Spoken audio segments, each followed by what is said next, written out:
guys, I am currently in Tokyo, Japan, but if you're watching this video on the day that it's going live, then I'm actually doing a Q&A for my video next week or in the next couple of weeks. So go follow me on Instagram, I'll link it right here, and you can go ask me a question so I can talk to you.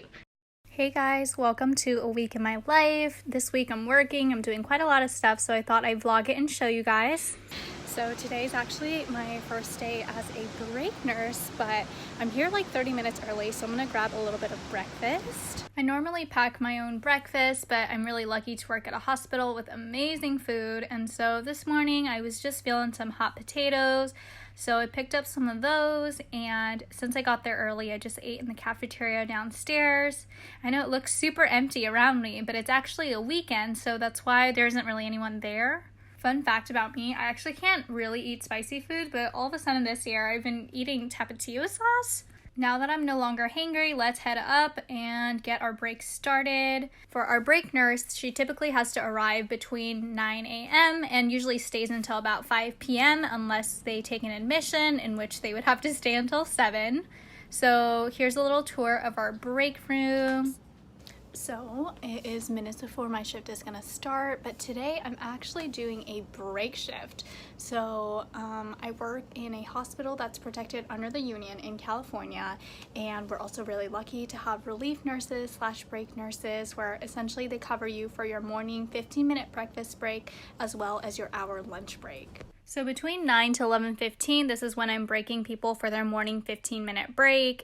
I always try to chart for people while they're gone, just so I can make sure they're not behind when they come back. And on this particular day, I completely forgot to bring a jacket, which I never do, but I'm freezing already. Right at 11:15, I finish my morning breaks, and the break nurse usually only gets a 45-minute lunch since you're only there for 8 hours. So between 11:15 to 12 o'clock is when the break nurse eats, and starting 12 o'clock is when the lunch break starts, all the way typically until 5 p.m.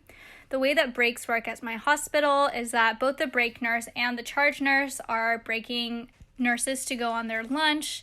Since the charge nurse has other duties, typically they will take the patients who require less care. I work in an ICU, so at any given time I'm watching either 1 or 2 patients for another nurse. Before you go on break, they'll give you a mini report about important things like their diagnoses, any lines that they have, any drips, anything like that. The great thing about doing breaks is that you get to work with all the different patients, kind of a different pace than a normal 12-hour shift. Where I work, nurses are really good about finishing their work list before they head out, and so unless anything really pressing has to be done within that hour, typically you're just watching the patient and making sure that they're stable. So far, honestly, I've had a pretty good day. I've never done breaks before, but surprisingly relaxing. It's really nice to be able to help out other people when they need help, and also just getting to see all the patients and work with each and every one of them is kind of nice too. At 12 on the dot, I headed back to do lunch breaks, and then at 3 p.m. I realized that I completely have forgotten to pee this whole day. Sundays are also dressing change days, and so the break nurse has a role to make sure that all of the dressing changes are done before she heads out. I was lucky and finished right around 5 p.m. Somehow we managed not to get an admission. Naturally, after that, I was starving, and so after I picked up my mom, we went to Din Tai Fung to get some dinner. Thanks to Yelp's waitlist feature, we actually didn't have to wait like 2 hours to eat, but we got some xiaolongbao, and here's some instructions on how to eat them, but I don't really follow that. Let me show you how I eat it. So, what you're supposed to do is bite a little hole, and then you let the juice drain out so that when you eat it, it doesn't squirt everywhere. Then I like to drink the soup, and I don't use any vinegar, and so I just eat it like that. We also got some rice cakes. I'd never ordered this before. It was so freaking delicious. I highly recommend you try it. And then also we had some pork chop over fried rice, which I always get the shrimp, and this was way better. I am about to take my mom. We are going to Little Italy for the first time. I'm going to show her around, and we'll probably get some gelato. If you've never visited, you definitely should go. It is like a miniature Italy, so to speak. And there's one in LA, New York, but most importantly, they have delicious gelato there. And so I had my mom try some for the very first time. Also, the people who work there are so nice, and even if you ask for a sample of literally all 200 flavors, they won't even get mad at you. After literally stuffing ourselves with samples, we finally decided on 2 flavors, tiramisu and milk, and they were extremely delicious. Hello you guys, good morning. So today is actually graduation day. That's why I'm in my suit and a dress and we're all formaled up.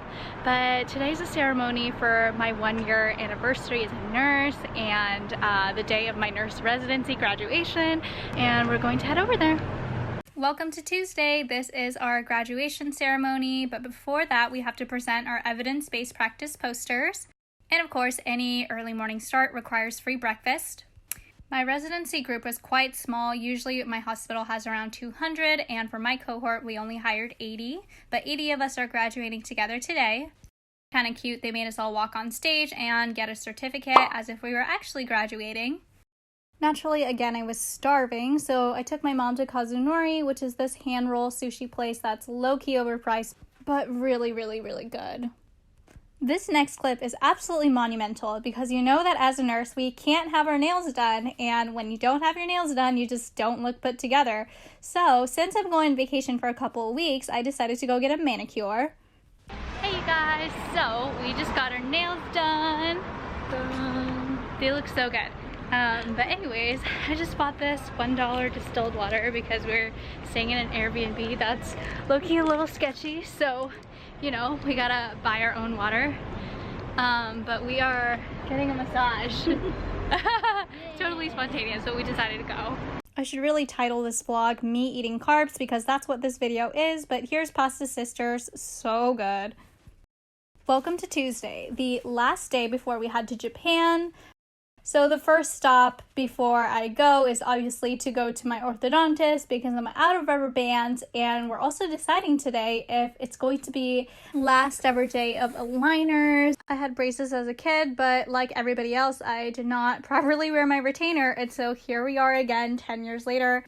So this is the last day before I head to Japan, so I obviously naturally had to see my orthodontist, Dr. Gary, but he is actually the best, one of my favorite people on this earth. He's so nice, and I was really scared to have to, you know, redo my teeth again, but he just made the whole process so comforting, and I literally like count down the days until I see him again. But if you didn't know, I actually have it's not Invisalign, it's called Spark aligners, and I'm supposed to wear them for 22 hours a day, and normally I also wear rubber bands. I don't have them right now because I'm about to go eat breakfast, but I started the treatment back in January. One of my biggest goals for 2019 was to fix my teeth, and so that's what we're doing. But we started in January 2019, and today I actually have the option to just say that I'm done, but I wanted to do one more round and just fix some of the small refinements, like the shape of my front teeth, some of the little gaps, and my bite a little bit more. And so we're gonna do another 10 to 12 weeks, but I'm excited, we're almost there. Then, of course, we had to do the Shake Shack versus In-N-Out test. We have In-N-Out all the time, and so I took my mom to Shake Shack for the very first time. Comment down below if you like Shake Shack or In-N-Out better. I love Shake Shack fries because they're like crinkle cut fries, and just there's more textures, I feel like. So we were still super hungry, so then we headed to Crack Shack, which is a new place that opened up in this mall, but they have fried chicken and biscuits, and it was not that great. Then I tried to film this clip, and then somebody walked by, but... Okay, you guys, so I got a couple of PR packages. I picked them up from my apartment, so I thought I'd show you. So we got some toothpaste as well as some foundation made specifically for Asian women, so definitely gonna try those out. Super cute packaging. The next morning we headed to LAX and we are off to Japan. Make sure to check out my next video for travel vlogs of what I did in Tokyo.